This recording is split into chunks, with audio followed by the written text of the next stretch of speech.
नमस्कार विद्यार्थी मित्रांनो, मी राऊत सर, संस्थापक व संचालक युनिक अकॅडमी स्पर्धा परीक्षा मार्गदर्शन केंद्र यवतमाळ, तसेच शिक्षक अभियोग्यता व बुद्धिमत्ता चाचणी आणि जिल्हा परिषद महाभरती या पुस्तकांचे लेखक तुम्हा सर्वांचं आपल्या Raut sir unique academy Yavatmal या यूट्यूब चॅनलवर मनपूर्वक स्वागत करतो। आणि जर तुम्ही नवे असाल तर प्रथम चॅनलला सबस्क्राईब करा, घंटीचं बटन दाबा, ऑलवर सेट करा आणि व्हिडिओ आवडला तर व्हिडिओला लाईक करा आणि व्हिडिओ सर्वांना शेअर नक्की करा। आज अत्यंत महत्त्वाचा व्हिडिओ आणि महत्त्वाचा टॉपिक घेऊन आपल्या समोर आलेलो आहे। बघा, थर्ड टेट 2025, TIT 2025, शिक्षक अभियोग्यता व बुद्धिमत्ता चाचणी 2025 या परीक्षेचं आयोजन मे जून या महिन्यामध्ये होणार आहे। तर काल मी पुस्तकांचा व्हिडिओ टाकला, एका विषयासाठी एकापेक्षा जास्त 2, 3, 4 अशी पुस्तके सुचवली। तर बऱ्याच विद्यार्थ्यांनी मला प्रश्न विचारले की सर, एक पुस्तक म्हणजे 400, 500, 600 पेजेसचे असताना एवढी पुस्तके आणि सर्व विषयांची परीक्षेपूर्वी वाचून होतील का? तर हे महत्त्वाचे प्रश्न मला विद्यार्थ्यांनी विचारले। आता बघा, मग पुस्तके कशी वाचावी आणि नेमका अचूक अभ्यास कसा करावा आणि परीक्षेपूर्वी ही सर्वच पुस्तके वाचूनही होईल आणि एवढंच नाही, वाचून झाल्याच्या नंतर तुमच्याकडे वेळही उरेल हे मी खात्रीपूर्वक सांगतो। फक्त महत्त्वाची गोष्ट आहे, व्हिडिओ अजिबात स्किप करू नका, अतिशय महत्त्वाचा आहे। हा व्हिडिओ तुम्ही शेवटपर्यंत पाहिला तर तुमचं अभ्यासाचं टेन्शन खूप कमी होणार आहे, हे लक्षात घ्या।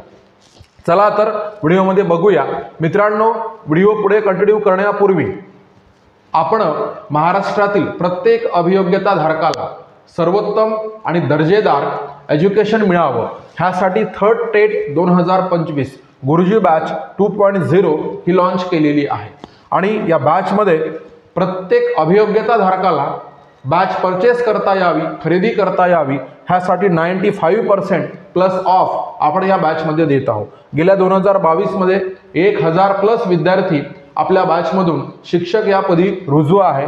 या बॅचमध्ये आपण सर्व विषयांचे नियमित लाईव्ह लेक्चर ते अटेंड नाही करू शकले तर तेच रेकॉर्ड लेक्चर, सर्व विषयांच्या संपूर्ण notes, ebooks, PDF, test series, ह्या टेस्ट सिरीज घटकानुसार, उपघटकानुसार, IBPS पॅटर्ननुसार ऑनलाईन आणि संपूर्ण 200 प्रश्नांची प्रश्नपत्रिका आणि उत्तरपत्रिका या स्वरूपात असतील। मागील सर्व वर्षींचे झालेले सर्व सराव पेपर व्हिडिओ डाउनलोड करून तुम्हाला ऑफलाईन बघता येईल। 365 दिवसांचा कालावधी या ठिकाणी मिळेल आणि परीक्षा पुढे गेली तर कालावधी वाढवून सुद्धा मिळेल।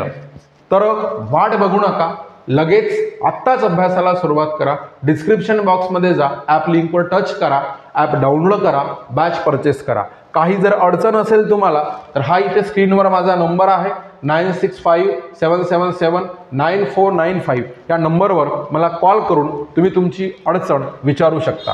चला, आता काल मी जी पुस्तके सांगितली ती पुस्तके थोडी मी रिपीट करतो आणि ज्यांनी कालचा व्हिडिओ बघितला आहे तर ही जी पुस्तकांची यादी आहे ती स्किप करून पुढे व्हिडिओ कंटिन्यू करू शकता।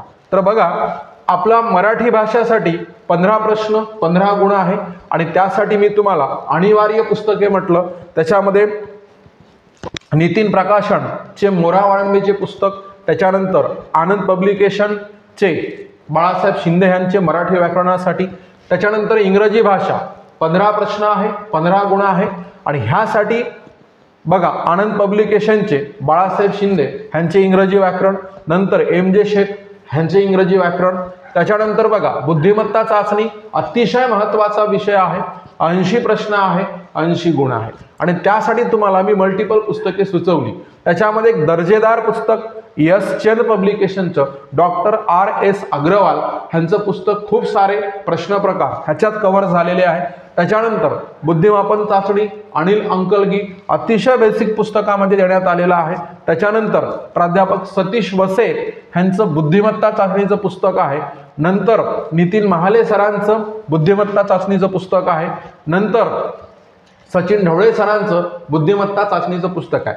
सर्वच पुस्तके तुम्ही घ्यायची नाहीये, किमान 2 पुस्तके तुम्ही घ्यायची आहे. सर किती पुस्तके घ्यायची आम्ही, तर किमान 2 पुस्तके घ्यायची आहे, कारण सर्व प्रश्न प्रकार कव्हर झाले पाहिजे, हा महत्त्वाचा मुद्दा आहे. नाहीतर आम्ही बॅच केली, पुस्तके वाचली, परीक्षेला काहीच आलं नाही अशी मग नंतर तुम्ही काय म्हणून सांगा तक्रार करता. तर ह्या गोष्टी महत्त्वाच्या आहेत. अंकगणित 30 प्रश्न 30 गुण आहे, महत्त्वाचा विषय. त्यासाठी यश चंद पब्लिकेशनचं डॉक्टर RS अग्रवाल यांचं पुस्तक, नंतर चैताली प्रकाशन, पंढरीनाथ राणे ह्यांचं पुस्तक, त्याच्यानंतर mathematics magic of mathematics Nitin Mahale सरांचं पुस्तक आहे, आणि त्याच्यानंतर वसे सरांचं फास्ट ट्रॅक मॅथ्स हे पुस्तक आहे. त्याच्यानंतर संख्यात्मक अभियोग्यता म्हणून सचिन ढवळे सरांचं पुस्तक आहे. नंतर सामान्य ज्ञान 30 प्रश्न आहे, 30 गुण आहे. बघा ह्याच्यामध्ये तुम्हाला सगळी आपली इयत्ता 4थी पासून तर 12वी पर्यंतची अर्थ, राज्य, इतिहास, भूगोल, विज्ञान ही सगळी पुस्तकं वाचायची आहे. स्कॉलरशिप इयत्ता 4थी, इयत्ता 7वी 8वी ची पुस्तके सुद्धा आपल्याला त्या ठिकाणी वाचायची आहेत. मानसशास्त्र या विषयाला 30 प्रश्न आणि 30 गुण आहे, लक्षात घ्या. त्यासाठी तुम्हाला शशिकांत अन्नदाते ह्यांचं पुस्तक आणि फडके प्रकाशन ह्यांचं पुस्तक वापरणं अनिवार्य आहे, लक्षात घ्या. त्याच्यानंतर एकत्रित अभियोग्यतेसाठी जर पुस्तकं पाहायची असेल, घ्यायची असेल तर के सागर, बी पब्लिकेशन, विद्याभारती प्रकाशन ही पुस्तके आपल्याला बघायची आहे, लक्षात घ्या. चालू घडामोडीसाठी ह्यापैकी कोणतेही एक पुस्तक घेऊ शकता. सिम्प्लिफाईड प्रकाशन, अभिनव प्रकाशन, पृथ्वी प्रकाशन.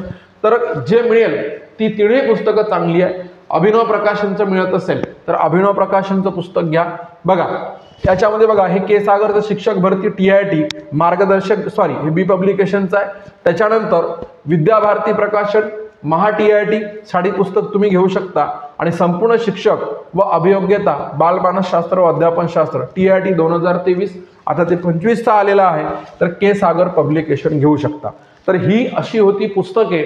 जर काल मी पुस्तकांचा सविस्तर व्हिडिओ बनवलेला आहे, तो तुम्ही बघितला असेल तर इथपर्यंत व्हिडिओ तुम्ही स्किप करू शकता.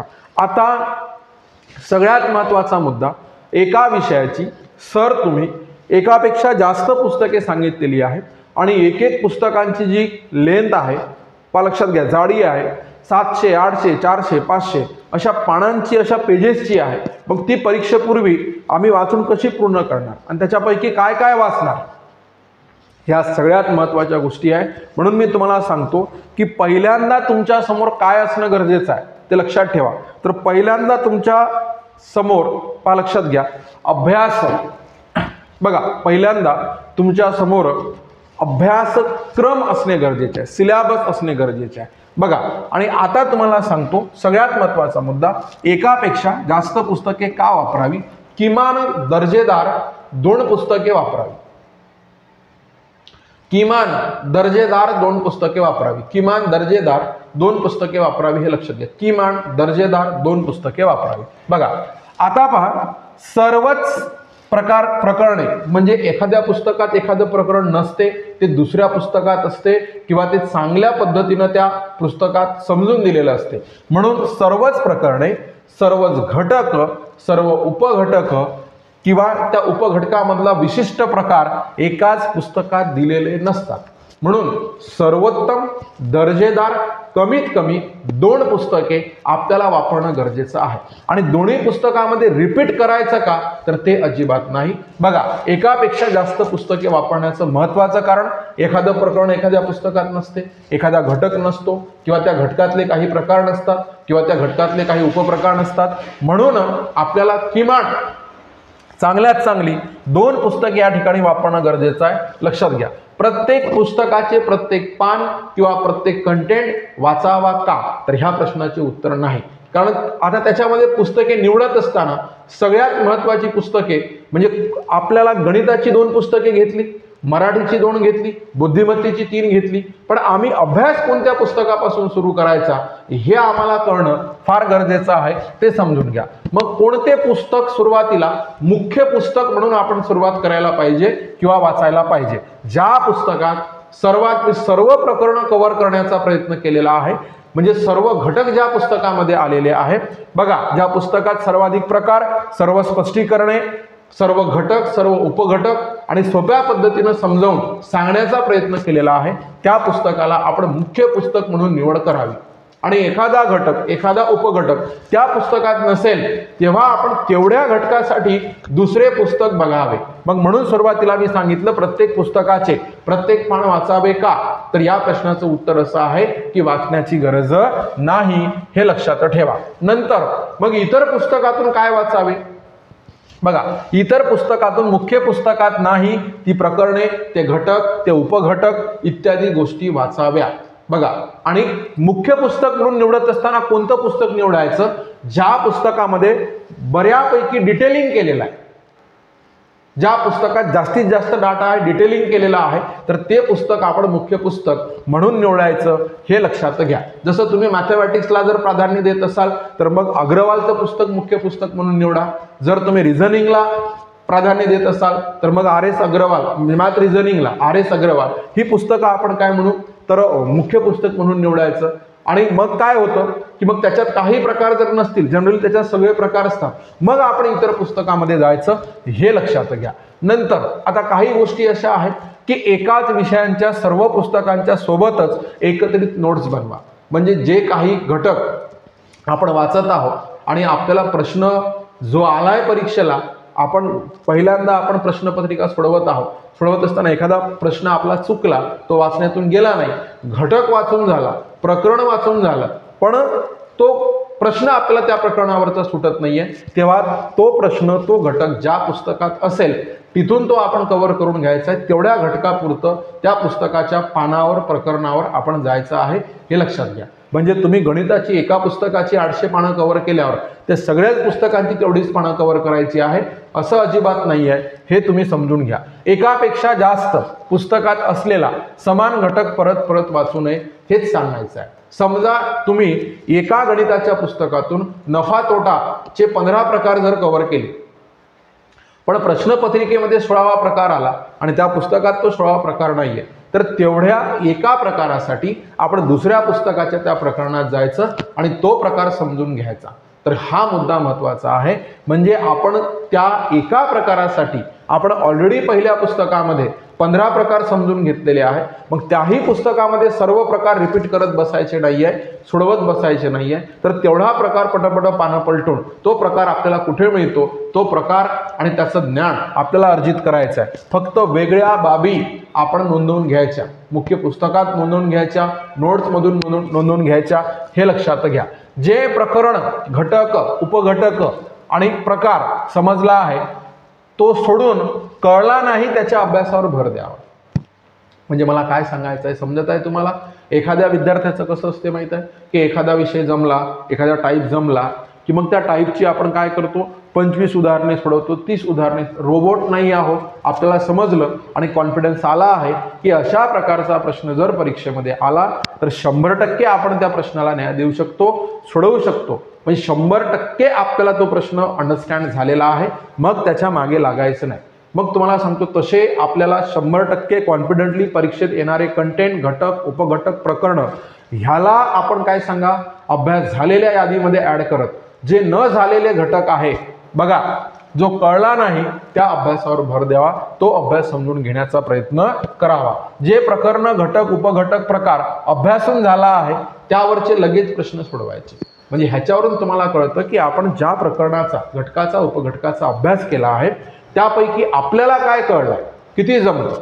बघा हा सगळ्यात महत्त्वाचा मुद्दा आहे, कारण परीक्षेमध्ये तुम्हाला सांगतो तुमची गाठ कोणाशी पडणार आहे, तर परीक्षेमध्ये तुमची गाठ कोणाशी पडणार आहे सांगा, प्रश्नांशी पडणार आहे, हे समजून घ्या। म्हणून मग प्रश्नांशी गाठ पडणार आहे। नुसते तुम्ही वाचन करत चालले आणि काय होऊन राहिलं माहिती आहे का, की मग जेव्हा प्रश्न आपण सोडवायला घेतो तेव्हा आपल्याला परत पुस्तकात जायची पाळी येत असेल तर तसं करता कामा नये। म्हणून आपण जो घटक अभ्यासला, जे प्रकरण अभ्यासलं, त्या प्रकरणावरचे लगेच प्रश्न घ्यायचे आणि ते प्रश्न सोडवून पाहिजे। आणि एखादा प्रश्न अडला की लगेच पानं पलटवून आपण तिथे जायचं आणि काय म्हणून जी गोष्ट आपली चुकली, कळली नाही तर ती समजून घेण्याचा प्रयत्न करायचं। ह्याला निश्चित आणि नेमका अभ्यास म्हणतात, हे लक्षात घ्या। नाहीतर काय होईल माहिती आहे का, की नळी फुंकली सोनारे आणि इकडून तिकडे गेले वारे, असं होता कामा नये। म्हणून आपण जे प्रकरण अभ्यासलं त्यावरील लगेच प्रश्न सोडवावे, जे अचूक येत आहे, बरोबर येत आहे, बघा तो आपला अभ्यास झाला आहे त्याच्यात जमा करावे आणि जे आपले चुकत आहे तर आपले का चुकत आहे, आपल्याला कोणती गोष्ट कळली नाही तर त्या गोष्टीला समजून घेऊन अभ्यास करण्याचा प्रयत्न करावा. बघा, लगेचच जे प्रकरण, घटक, उपघटक, प्रकार आणि त्यावरील प्रश्न सोडवताना अजिबातच ते प्रश्न केव्हाच चुकत नाही आहे. त्या घटका व्यतिरिक्त चुकणाऱ्या घटकावर लक्ष केंद्रित करावं. हा म्हणजे माझा तुमच्यासाठी एक महत्त्वाचा मुद्दा आहे. त्याचं कारण सांगतो. मी बोललो होतो तुम्हाला की वारंवार ज्या गोष्टी जमतात विद्यार्थ्यांना तोच विषय, तोच घटक, त्याच गोष्टी घेऊन बसण्याची सवय असते, पण तसं करायचं नाही. आता जे घटक कॉन्फिडंटली परीक्षेसाठी तयार झालेले आहे त्यांना बाजूला ठेवायचं आणि जे घटक आपल्याला जमत नाही त्याच्यावर फोकस करायचं. स्कोअर त्याच्यामुळे वाढणार. जे चुकतं ना त्याला दुरुस्त, त्याला बरोबर आपण जर केलं आणि ते जर आपलं बरोबर यायला लागलं तर स्कोअर त्याच्यामुळे वाढणार आहे. म्हणूनच चुकणाऱ्या घटकावर लक्ष केंद्रित करणे हा अत्यंत महत्त्वाचा मुद्दा आहे, हे समजून घ्या. आणि सगळ्यात महत्त्वाची गोष्ट, आणखी विद्यार्थी नोटिफिकेशनची वाट पाहत आहे. मे जूनमध्ये परीक्षा होणार म्हणजे मग सर नेमकी तारीख सांगा म्हणते आम्हाला की परीक्षा केव्हा होईल. अरे बाबा, म्हणजे अभ्यासाला नेमकं तू सुरुवात केव्हा करणार आहे. मी तुम्हाला एक मंत्र देतोय, उद्याच परीक्षा आहे असे समजून अभ्यास करा. उद्या परीक्षा असल्यावर तुमची जशी स्थिती असते ना, तर उद्याच परीक्षा आहे असे समजून तुम्ही अभ्यास करा. 100% तुम्हाला यश मिळेल. जसं उद्या परीक्षा असताना आपल्या 10वी 12वीच्या परीक्षा जेवताना सुद्धा पुस्तक मांडीवर असते, घरची टीव्ही आपण बंद करायला लावतो, मोबाईलचा आवाज आपण कमी करायला लावतो, बाकीच्यांना शांत बसायला सांगतो, एवढी काळजी आपण स्वतः घेतो. कोणीतरी सोडून देणारं असेल तर गाडीवर पुस्तक पलटत जातो आपण, तिथे आपण कुठे प्रत्येक ठिकाणी पुस्तक घेऊन जाता. दुय्यम कामांना तुम्ही अजिबात कवडीचं महत्त्व देत नाही. तर त्या गोष्टी डोक्यात घ्या. संधी आयुष्यात वारंवार नसते, म्हणून तुम्हाला सांगत आहोत की उद्याच परीक्षा आहे असे समजून मित्रांनो तुम्ही अभ्यास करा. हा महत्त्वाचा कंटेंट.